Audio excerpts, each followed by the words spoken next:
Pak Kabit sangat menarik. Kalau di flashback itu kan ada 123 event yang akan rencana diselenggarakan tahun 2020, Pak Kabit. Dari 123 ini, Pak Kabit, kira-kira berapa persen yang diselenggarakan oleh masyarakat lokal? Ya, itu kira-kira ada sekitar 50-60% itu diselenggarakan oleh masyarakat lokal. Karena hampir event-event budaya, ya, adat, tradisi itu diselenggarakan oleh masyarakat lokal. Ya. Kalau yang diselenggarakan oleh pemerintah kabupaten itu event-event yang dibiayai oleh APBD itu umumnya event-event yang lebih besar, ya. Besar seperti Banyuwangi Inno Carnival, kemudian Gandrung Sewu, kemudian Kowung, dan beberapa Jazz Beach itu diselenggarakan oleh pemerintah daerah. Baru 2 tahun ini diselenggarakan oleh pemerintah daerah, tahun-tahun sebelumnya diselenggarakan oleh swasta. Ya, karena banyak keinginan masyarakat agar beach jazz itu juga bisa dinikmati oleh masyarakat secara luas, maka itu kami ambil alih. Kami pemerintah yang menyelenggarakan, karena pemerintah yang menyelenggarakan maka itu free, tidak ada tiket masuk. Sudah 2 tahun ini beach jazz itu, yang terakhir kemarin kami mengundang Glenn Fredly, ya apa itu, ya almarhum Glenn Fredly, kami undang, dan itu animo masyarakat sangat tinggi untuk melihat itu. Yang tahun-tahun sebelumnya ada Raisa, kemudian ada Rizky Febian, itu yang tahun-tahun sebelumnya itu masih swasta yang menyelenggarakan, sehingga untuk masuk itu tiketnya bisa sampai 500.000, 300 paling murah gitu. Dan itu banyak masyarakat yang tidak mampu untuk menyelenggarakan itu. Dan itu yang diselenggarakan oleh pemerintah, yang sifatnya agak lebih event-event yang lebih besar, dan event-event yang sebetulnya selain event-event itu, Banyuwangi Festival ini juga ada event yang tujuannya adalah untuk memberikan wadah. Misalnya festival Memengan, ya. Festival Memengan ini adalah, Memengan itu bahasa Using, bahasa Banyuwangi, yang artinya main-main, anak-anak itu loh, anak-anak SD, usia SD. Jadi kita memfasilitasi mereka untuk membuat mainan-mainan tradisional, untuk bermain secara tradisional. Ada mainan paglak lah, ada mainan bikin tembak-tembakan dari pelepah pisang segala macam. Kita fasilitasi itu, ya. Hal-hal ini kan membentuk karakter, ya, yang tujuannya adalah untuk karakter building gitu, dan itu banyak. Seperti misalnya festival Jeding Rijik, ya. Festival Jeding Rijik itu bahasa Using juga, artinya festival bagaimana kita membersihkan toilet-toilet yang ada di tempat kita. Ini kan sebetulnya bagaimana membuat budaya bersih. Ya. Jadi ending dari festival itu.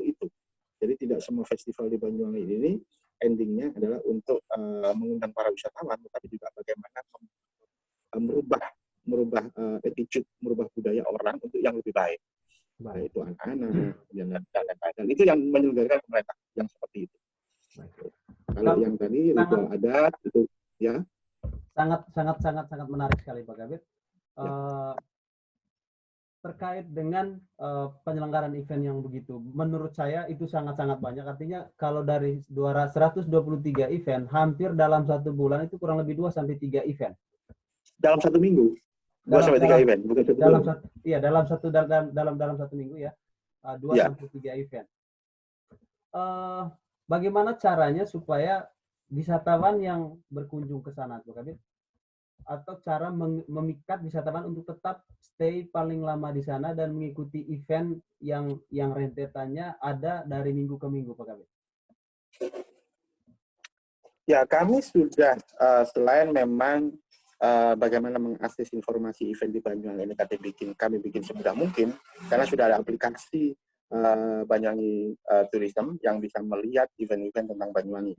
Ya, satu. Yang kedua, hotel, restoran, dan di tempat-tempat umum di Banyuwangi itu kami pampang tentang jadwal Banyuwangi Festival. Ya, hotel-hotel semua taruh jadwal festival, baik itu di front office-nya, kemudian dan di beberapa tempat di hotel itu kita taruh jadwal Banyuwangi Festival. Ya, di banner-banner yang bisa dilihat secara umum. Artinya apa? Ketika orang datang ke Banyuwangi, mungkin dia tidak tahu kapan sih Gandrung Sewu itu akan digelar, ketika saat ini dia datang, dia akan melihat itu, dia bisa mengagendakan untuk datang kembali pada saat event itu. Terutama event-event besar, ini kan menjadi tujuan, sudah dinantikan oleh banyak wisatawan. Gadung Sewu, Banyuwangi itu Karnival, kemudian Kuwung, kemudian Tour Ijen, ini kan banyak dinantikan orang. Ya. Ketika mereka datang tidak saat event itu digelar, minimal dia tahu jadwalnya itu kapan. Ya, ketika dia sudah tahu kapan jadwalnya, kita berharap mereka akan berkunjung ulang ketika event itu digelar, yang dikombinasikan dengan paket-paket wisata di destinasi wisata. Dan ketika itu event-event itu digelar, kita mengumpulkan para travel agent di Banyuwangi agar membuat paket wisata Banyuwangi yang terintegrasi antara event dengan paket-paket destinasi wisata alam atau budaya yang lain. Itu yang kita minta kepada tour operator. Baik. Kalau terkait diferensiasi dari sebuah event yang diselenggarakan untuk memikat wisatawan, apakah itu dilakukan juga atau bagaimana Pak Kabit? Strategi untuk supaya wisatawan yang pernah berkunjung itu akan tetap berkunjung kembali pada event yang diselenggarakan. Iya, di beberapa event besar kami kewalahan untuk menerima tamu, ya. Itu artinya animo masyarakat untuk berkunjung ke Banyuwangi menyaksikan event itu ya cukup besar.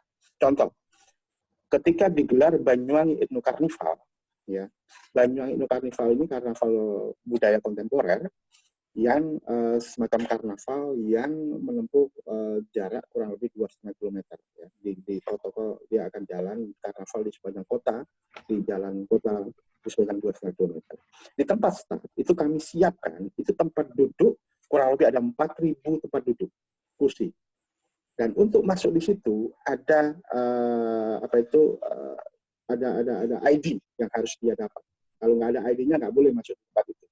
Nah, ID ini free, ya, free. Tetapi kita sampaikan kepada tour operator, travel agent, kalau Anda punya tamu, silakan hubungi kami. Kami akan kasih free ID itu. Tetapi wisatawan-wisatawan ini tentu yang sudah beli paket terkoneksi antara event dengan destinasi wisata alam. Gitu. Tour operator kita sampaikan, silakan Anda hubungi kami. Misalnya tour operator A, ya, saya butuh ada 10 tamu. Bahkan ada yang satu base, gitu loh. Ya, tentu tidak semua bisa kita fasilitasi. Ya. Karena terlalu banyaknya animo untuk bisa masuk di tempat start itu yang hanya 4.000 kapasitasnya, sementara yang minta itu lebih dari itu, bahkan berlipat-lipat dari kapasitas tempat. Akhirnya apa? Para wisatawan itu menyaksikan di sepanjang jalan rute karnival itu, yang 2,5 km itu. Karena yang ya tentu dengan berdiri di pinggir jalan untuk melihat karnival itu, tidak di tempat start. Karena di start itu tentu fasilitasnya juga lebih bagus, tetapi daya tampungnya sedikit. Nah, tetapi di sepanjang rute itu untuk kami sediakan juga ada 10 panggung. Yang di panggung-panggung itu ada perform juga dari peserta karnival, kemudian ada artis lokal yang kita tetapkan di situ untuk orang bisa melihat seolah-olah seperti yang di start. Gitu. Nah, itu salah satu cara kami bagaimana apakah para wisatawan itu benar-benar berminat untuk menyaksikan event yang kami punya. Ternyata salah satu indikatornya itu bahwa animo masyarakat untuk melihat event kami itu sangat besar, bahkan kami kewalahan untuk menerima permintaan akses masuk untuk menyaksikan event. Karena itu salah satunya memang karena free ya, karena itu semua APBD yang membiayai sehingga free, tidak beli, gitu loh. Mungkin apakah karena itu sehingga kami kemarin sempat untuk memikirkan event-event yang menjadi animo masyarakat sangat tinggi ini, rencana kami tetap tiketkan. Jadi tiketkan ini ada 2 keuntungan. Yang pertama akan menambah PAD kami. Ya. Yang kedua, ini akan membatasi orang untuk bisa menyaksikan. Karena taruhlah misalnya yang di BEC, itu di 4.000 daya tampungnya. Itu permintaannya bisa 10.000 lebih. Gitu loh. Jadi kami menyeleksi orang ini, wah ini benar-benar pantas atau enggak. Jadi kadang-kadang kami tidak jarang itu, kapasitas 4.000 itu pun sudah seharusnya cuma 3.000. Sehingga kami nambah tenda, nambah kursi, sehingga bisa lebih dari itu. Itu yang terjadi. Apakah dengan ID card yang free ini merupakan bagian dari strategi untuk membuat wisatawan banyak datang ke Banyuwangi Festival begitu Pak? Pak Kabit? Gimana halo? Ya. Halo. Apakah dengan strategi untuk menerapkan ID card yang free merupakan bagian dari strategi untuk mendatangkan banyak wisatawan di Festival Banyuwangi, Pak Kabit?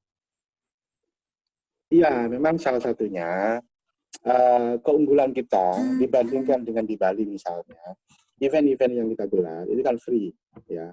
Kalau kita mau lihat tari kecak di Bali itu paling tidak 100.000 toh satu orang, ya. Seperti yang misalnya di mana itu GWD. Nah, keunggulan kami, event-event kami hampir sebagian besar itu free. Tentu itu adalah event-event yang sudah terschedule, yang sudah terjadwal.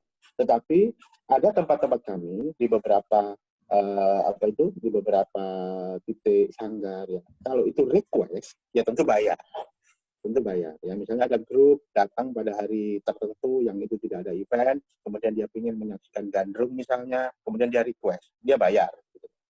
Tetapi kalau dia ingin menyaksikan event-event yang free, ya tentu dia harus datang kepada saat event itu digelar. Nah, ini memang bagian dari kami, semua free ini untuk mendatangkan orang, wisatawan datang ke Banyuwangi. Itu disebutkan oleh event ini sebagai trigger agar orang datang. Ketika dia, kan orang datang ke Banyuwangi tentu tidak hanya melihat event, tentu dia ingin ke Ijen juga, ingin ke Pulau Merah, ingin ke tempat-tempat lain gitu. Karena sudah berada di Banyuwangi. Dan kami juga setiap malam loh ada event itu, yang tadi saya sebutkan, culture everyday performance itu, yang dari anak-anak sekolah itu. Kemudian setiap malam minggu ada dari sanggar-sanggar seni yang menyelenggarakan, mementaskan kesenian-kesenian tradisional kami. Banyak yang free, dan itu memang salah satunya iya untuk mendatangkan banyak para wisatawan ingin menyaksikan event-event yang ada di Banyuwangi. Tapi dengan persyaratan untuk mendapatkan ID card yang free harus memiliki setiap travel agent yang mengantar tamu itu harus memiliki akses paket wisata ataupun membeli paket wisata alam yang ada di Kabupaten Banyuwangi baru bisa dapat ID card yang free Pak Kabit ya. Betul. Jadi yang kami kasih itu adalah travel agent yang kami sudah tahu, sudah ada listnya di tempat kami, gitu loh. Kami kan sudah ada list travel agent yang secara dokumen perizinan itu lengkap dan mereka track recordnya juga bagus ya. Misalnya travel agent Pak, saya ada tamu pada tanggal sekian untuk menyaksikan Gandrung Sewu. Saya butuh sekian ID card gitu, karena Gandrung Sewu itu juga sama terbatas sekitar 3.000 orang hanya tempat duduknya. Saya butuh sekian, ya oke kita kasih. Dan itu event-event itu selain memang segmentasinya untuk para wisatawan, kami juga mengundang misalnya kepala dinas pariwisata se-Jawa Timur, kemudian Bali juga kita undang, travel agent dari beberapa kota kita undang dalam rangka untuk mengenalkan ini loh budaya Banyuwangi, ini loh media kita undang gitu. Jadi tidak hanya untuk para wisatawan, termasuk para pejabat-pejabat dari dinas pariwisata provinsi, dinas kementerian pariwisata, banyak kita undang gitu, dalam rangka untuk melihat ini loh event kita. Dan pun misalnya ketika beliau itu sudah tahu event kita seperti itu, ini ada beliau bisa menyaksikan sendiri bahwa event ini layak untuk dibantu untuk dipromosikan misalnya. Itu tujuan kami, atau layak dibantu untuk mensupport apakah itu propertinya atau apa untuk bisa lebih bikin event itu lebih bagus lagi. Pak Kabit, biasanya yang Pak Kabit sering lihat ataupun yang Pak Kabit sering temukan saat sebuah event itu diselenggarakan, apakah ada kendala-kendala tertentu yang ditemukan di lapangan saat penyelenggaraan event itu dilaksanakan, atau memang karena memang sudah berjalan sudah cukup lama, kendala itu tidak ditemukan lagi sampai saat ini Pak Kabit? Ya, untuk event-event besar salah satu kendalanya itu tidak imbangnya antara daya tampung penonton dengan kapasitas. Nah, ketika ini terjadi, crowded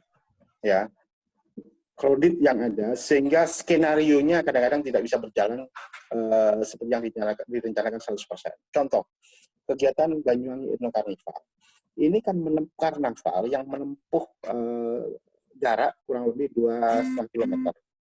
Nah, di sepanjang rute itu kan kami tidak bisa memenuhi, ada pagar. Seperti misalnya karnaval yang ada di Brasil itu kan di sepanjang jalan ada pagar. Gitu loh. Nah, kami ada pagar, tetapi tidak bisa nembus dari start ke finish. Sehingga penonton-penonton itu mendekat kepada peserta. Sehingga peserta ini tidak bisa berekspresi seperti skenario yang sudah disiapkan. Sehingga performa mereka nggak bisa maksimal. Itu salah satu kendala. Ya. Kemudian kendala berikutnya untuk penyelenggaraan event ini,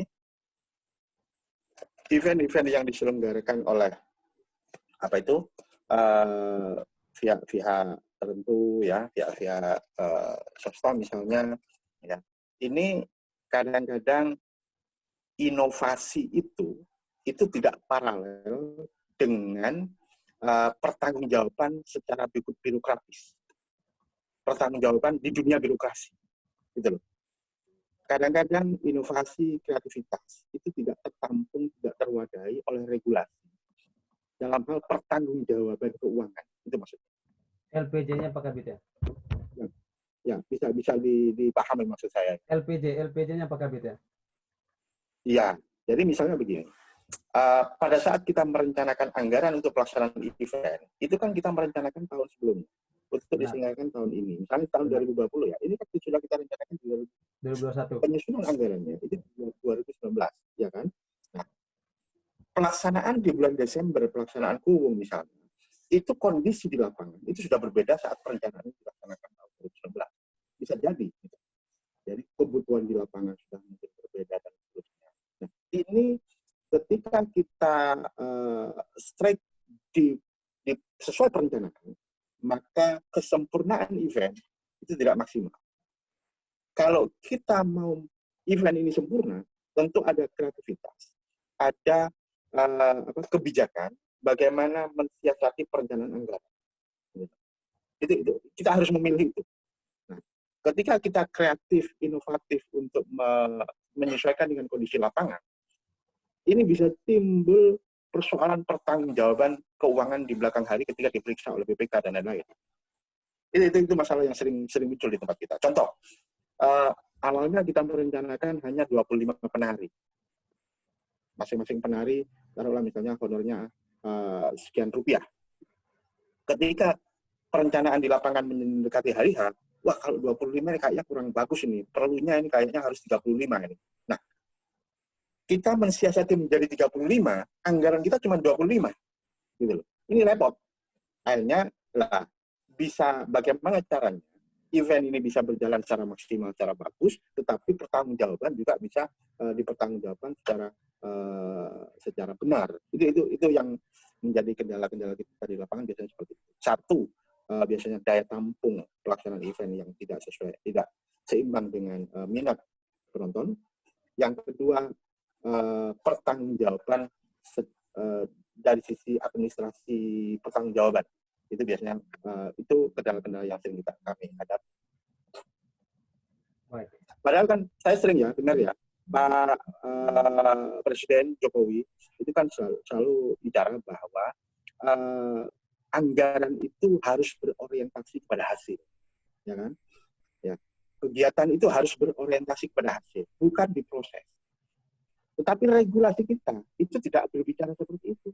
Regulasi kita masih melihat proses, tidak hasil. Proses inilah yang dilihat oleh para pemeriksa keuangan, bukan hasilnya. Contoh, kita menyelenggarakan kegiatan Gandrung Sewu, sukses, bagus. Ini kalau para appraisal seni budaya, event menyelenggarakan, oh ini taruhlah, untuk menyelenggarakan ini paling nggak butuhnya 3M. Taruhlah misalnya seperti itu. Padahal anggaran kita cuma 1M. Tetapi 1M ini masih dibelajati lagi untuk kegiatan apa saja. Jadi tidak melihat 3M-nya ini, tapi prosesnya ini yang dilihat oleh pemeriksaan. Gitu. Nah, ketika disampaikan bahwa kegiatan itu harus berorientasi hasil, pertanggungjawabannya bukan hasil, tetapi pertanggungjawabannya adalah prosesnya. Sehingga proses ini bisa dipertanggungjawabkan secara administrasi. Itu yang masih regulasi kita masih mengatur itu. Itu kendalanya. Berarti salah satu kendala yang ditemukan di lapangan adalah terkait bagaimana menyatukan persepsi antara pihak penyelenggara event dengan pihak pemerintah dalam hal LPJ setelah event itu diselenggarakan, Pak ya, Pak Kabit. Ya, betul. Baik. Bagaimana kita menjadi satu visi ya. bahwa event itu sementara kadang-kadang orang kan tidak semua paham apa event. Kalau orang event organizer sudah paham lah bagaimana menyelenggarkan event. Kita lihat secara kasat mata aja properti yang dipakai ini, jumlah orang terlibat segini. Secara umum sudah langsung, oh ini butuh paling tidak dananya sekian. Tapi kan tidak semua orang paham seperti itu. Gitu kan? Yang penting selenggarakan saja, Pak. Menjadi kendala kita. Baik. Ya. Kalau yang terkait autentisitas dari event, itu ada 120, kalau saya ambil acuan dari tahun 2019 itu 99 event. Bagaimana caranya supaya dari 99 event ini, Pak Kabit, itu memiliki ciri khasnya sendiri masing-masing?